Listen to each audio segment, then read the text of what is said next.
Երբևիցե երազել ես քայլել աշխարհի ամենամեծ անապատում։ Մենք այսօր բացահայտելու ենք մի երկիր, որտեղ ավազը հազարամյա գաղտնիքներ է թաքցնում, մի վայր, որտեղ աստղերը ավելի մոտ են, քան այլ վայրում։ Ողջույն իմ սիրելի հետևորդներ, ձեր հետ ձեր հավատարիմ ճամփորդական ուղեկիցն Էլիանան, իսկ մենք այսօր ճանապարհորդելու ենք դեպի Արևելք, բացահայտելու ենք Սաուդյան Արաբիան եւ բնության գաղտնիքներ պարունակող օազիս քաղաք Ալուլան։ Իսկ դու չմոռանաս բաժանորդագրվել ալիքին, սեղմել զանգակ կոճակը, իսկ մենք սկսում ենք։ Բարի գալուս Սաուդյան Արաբիա, լեգենդների երկիր, որտեղ անցյալը քայլում է ապագայի հետ միասին։ Սաուդյան Արաբիան այլևս միայն նավթի երկիր չէ։ 2019 թվականի սեպտեմբերից թագավորությունը լայն բացել է իր դռները ամբողջ աշխարհից ժամանած զբոսաշրջիկների համար։ Սաուդյան Արաբիան արևելքում ողողվում է Պարսից ծոցի փիրուզագույն ջրերով, արևմուտքում հպվում է Կարմիր ծովի մարգարե ափերին, հյուսիսում սահմանակից է Հորդանանին, Իրաքին և Քուվեյթին, իսկ հարավում Եմենին և Օմանին։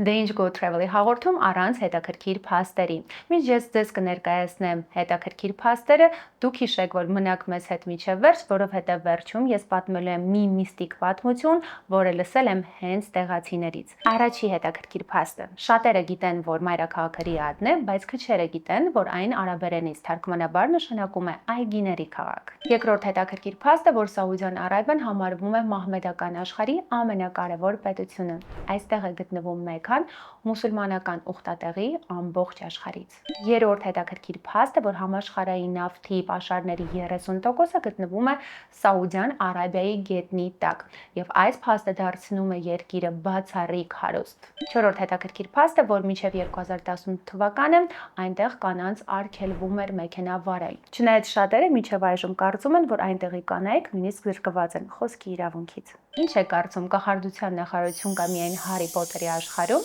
Սաուդյան Արաբիայում նույնպես կա մի հսկայական բաժանմունք, որը հետևում է, որպեսզի երկրում կախարդություններով չզբաղվեն։ Այնպես որ երբ որ այստեղ եք, մի փոքր զգուշ եղեք։ Վեցորդ հետաքրքիր փաստը, որ Սաուդյան Արաբիայում գետեր չկան, չնայած մեծ տարածքին այստեղ գետեր չեն հոսում, եւ ջուրը այստեղ թանկարժեք ռեսուրս է, եւ նրա գինը մոտավորապես հավասար է բենզինի գնին։ 7-րդ հետաքրքիր փաստը, որ աշխարհի ամենաբարձր շատրվանը գտնվում է Սաուդյան Արաբիայի տարածքում։ Ջիդայում գտնվող Ֆահ թագավորի շատրվանը ամենաբարձրն է աշխարհում։ Ընդհանրապես արաբները սիրում են ռեկորդներ սահմանել եւ լինել լավագույնը։ Օրինակ Ջիդայում նրանք կառուցում են աշխարհի ամենաբարձր 167 հարկանի երկնաքերը Ջիդա Թավերը, որը ունի ավելի քան 1 կիլոմետր բարձրություն։ Իսկ այս փաստի մասին ես նաև խոսել եմ Դուբայի հաղորդման ընթացքում։ 8-րդ հետաքրքիր փաստը, որ Սաուդյան Արաբիայում հասարակական տրանսպորտ գոյություն չունի։ Սաուդիցիների մեծ մասը ճանապարհորդում է կամ մասնավոր մեքենաներով, կամ տաքսիով։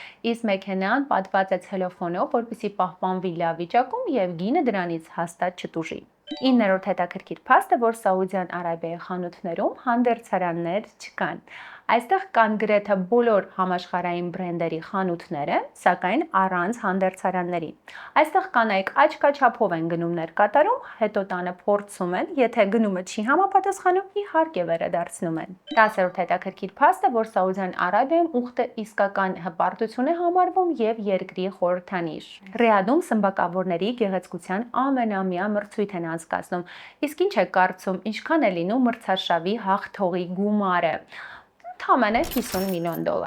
Հաջորդ հետաքրքիր փաստը, որ Սաուդյան Արաբիայում ամենահայտնի սպորտաձևը դա ֆուտբոլն է, իսկ Սաուդյան Արաբիայի հավաքականը մի քանի անգամ մասնակցել է աշխարհի առաջնությանը։ Հաջորդ հետաքրքիր փաստը, որ Սաուդյան Արաբիան դարձավ աշխարհի առաջի երկիրը, որը քաղաքացիություն տվեց հենց ռոբոտին։ Դա տեղի ունեցավ 2017 թվականին եւ քաղաքացի դարձավ ռոբոտ Սոֆիան։ Եվ վերջին հետաքրքիր փաստը, որ երկրում կառուցվում է ապագայի քաղաք Նեոմ անունով։ Այս քաղաքի արժեքը հասնում է հարյուրավոր միլիարդների, նախատեսվում է, որ այն կլինի ամբողջությամբ էկոլոգիական եւ ինովացիոներով լի։ Իսկ դու մեկնաբանություններում գրիր, թե որ փաստն էր քեզ համար ամենահետաքրքիրը։ Իսկ հիմա մենք տեղափոխվում ենք դեպի Ալուլա, որը շատ կոմպակտ շրջան է, սակայն իր տարածքով գերազանցում է շատ եվրոպական պետությունների։ Ալուլան ճանաչելու համար ես ձեզ խորհուրդ կտամ նախատեսել 5-ից 6 օր։ Այստեղի տեսարժան վայրերը բավականաչափ մոտ են իրարից գտնվում, մոտավորապես 1-ից 1.5 ժամ հեռավորության վրա։ Զբոսաշրջային վայրեր այցելելու համար կանայք պարտավոր չեն գլխաշոր կրել եւ կարող են լինել առօրյա հագուստով։ Հիմա եկեք բարձենք, թե ինչ կարող ենք անել այստեղ։ Առաջին հետաքրքիր վայրը, որը խորհուրդ կտամ ձեզ այցելել, դա Ալուլայի հին քաղաքն է, որը հիմնադրվել է 1000 տարի առաջ։ Հին քաղաքում մեքենաներ ընդհանրապես չկան։ Քաղաքի սրտում է գտնվում Ալուլա Castle-ը, որը վերևից հետևում է քաղաքին եւ պաշտպանական կարևոր դեր ունի։ Կարող ես այցելել Դարտանտորա The House հոթելը, որը կառուցված է ավանդական տեխնիկայով, օգտագործելով հին քաղաքի բնորոշ քարեր եւ բնական նյութեր։ Սենյակները ձևավորված են ավանդական արաբական ոճով։ Պարզ, բայց տաք հյուրընկալությամբ, հին գորգեր, ձեռագործ լամպեր, բնական նյութերից կահույք, իսկ լուսավորությունը մեղմ լույսով ջահերով եւ մոմերով բերում է մի կախարդական մթնոլորտ, որտեղ ժամանակը կարծես կանգ է առնում։ Վերջերս քաղաքը վերակենդանացվում է եւ այստեղ բացվում են փոքրիկ խանութներ, գեղարվեստական տաղավարներ եւ սրճարաններ։ Երկրորդը, եթե դու արդեն Ալուլայում ես, անպայման այցելիր Հեգրա, որը համարվում է Ալուլայի նշանավոր գանձը։ Հեգրան նաև Սաուդյան Արաբիայի ՅՈՒՆԵՍԿՕ-ի առաջին համաշխարհային ժառանգության օբյեկտն է։ Մեր թվարկությունից առաջ առաջին 1001-ի վերջից այս տարածքը Նաբաթյան քաղաք էր եւ կարևոր առևտրային ճանապարհ էր արաբական թերակղզու, Միջերկրական ծովի եւ Ասիայի միջև։ Այն գոյատևեց 2 հազարամյակ։ Զվարճալի փաստ, նաբաթյանները հիդրավլիկագիտության մասնագետներ էին։ Նրանք գիտեին, թե ինչպես անձրևաջրերը լեռներից ցիստերներ ուղղել։ Այս հմտությունը թույլ տվեց նրանց կառուցել տպավորիչ քաղաքներ ամենադաժան միջավայրերում։ Մեր հաջորդ կանգառը Elephant ժայռն է։ Այն մի հսկայական ժայռ է, որը քամիներն ու ժամանակը կերտել են հսկայական փղի կերպարանքով։ Եթե դու ուզում ես ճանապարհորդել ժամանակի մեջ, անպայման այցելիր Դադան քաղաք։ Իդեպ այս քաղաքը հիշատակվում էր նաև Աստվածաշնչի մեջ։ Սիրում եք արկածներ, այդ դեպքում բաց մի թողեք օդապարիկով թռիչքը Ալուլայում։ Վաղ առավոտյան արթնացեք, երբ արևը նոր է սկսում խաղալ ավազների վրա, վեր բարձրացեք դեպի երկինք եւ վերևից կտեսնեք անվերջանալի ժայռերի, դարավոր կիրճերի եւ փարթամ օազիսների հրաշքը։ Մարայա կոնցերտ հոլ, շենք, որը դժվար է գտնել, սակայն շատ հեշտ է կորցնել։ Հայելի խորանարդ արաբական անապատում։ Մարայա արաբերեն թարգմանաբար նշանակում է հայելիներ եւ սա բառացիորեն աշխարհի ամենամեծ հայելով պատված շենքն է, որը արձանագրվել է Գինեսի ռեկորդների գրքում։ Շենքը ամբողջությամբ պատված է ավելի քան 9700 քառակուսի մետր արտացոլող ապակիներով։ Մարայան միայն ճարտարապետական հրաշք չէ, այն մշակույթի, արվեստի եւ երաժշտության կենդանի կենտրոն է։ Այստեղ կազմակերպվում են համաշխարհային համերգներ, արվեստի ցուցահանդեսներ, ֆորումներ եւ գեղարվեստական փառատոներ։ Մարայա կոնցերտ հոլում իրենց ձայներն են հնչեցրել այնպիսի համաշխարհային աստղեր, ինչպիսին են Անդրեա Բոչելին եւ Լիոնել Ռիչին։ Իսկ հիմա բացահայտելու ենք Ալուլայի հյուրանոցները։ Ես ձեզ համար առանձնացրել եմ այնտեղի 3 լավագույնները։ Դրանցից առաջինը դա Քարավան բայ Հաբիտասն է։ Այս հյուրանոցը ստեղծված է նրանց համար, ովքեր նախընտրում են ազատություն, միասնություն բնության հետ եւ անկրկնելի արկածներ։ Սա իրական քարավանային փորձառություն է, նորաձև ու հարմարավետ ձևով հանգիստը անցկացնելու համար։ Այստեղ դուք կմնաք նորաոճ, լիովին կահավորված քարավաններում, որոնք ունեն հարմարավետ մահճակալներ, ինքնատիպ դիզայնով ինտերիեր, անձնական բացօթյա տարածք աստղերի տակ հանգստանալու համար։ Օրվա ընթացքում կարող եք մասնակցել տարբեր արկածային ակտիվությունների, օրինակ հեծանվավազքի, կինոդիտման աստղերի ներքո, յոգայի եւ մեդիտացիայի դասընթացների։ Իսկ երեկոյան կրակի շուրջ ընկերական հավաքույթները, արաբական երաժշտությունը եւ տեղական անապատային ուտելիքները կամբողջացնեն ձեր հանգիստը։ Հաջորդ հյուրանոցը Հաբիտաս Ալուլան է։ Այս հյուրանոցի գաղտնիքը կայանում է նրանում, որ այն կառուցվել է չվնասելով շրջակա միջավայրը։ Բոլոր վիլաները տեղավորված են այնպես, որ հարգեն լանդշաֆտի բնական կառուցվածքը։ Ի դեպ, վիլաներում կան աստղադիտակներ։ Պատկերացնում եք, Սաուդյան Արաբիայի այս հատվածը համարվում է աշխարհի լավագույն վայրերից մեկը աստղերի դիտման համար։ Habitas Alula-ում դու կարող ես սկսել օրը յոգայի դասով, մասնակցել մեդիտացիոն արարողություններին երեկոյան աստղերի ներքո, դա ամենատպավորիչն էր ինձ համար, լողալ ժայռերի մեջ կառուցված լողավազանում եւ հաճույք ստանալ սպա ծառայություններից քամու եւ ավազի մեղ շշուկների ներքո։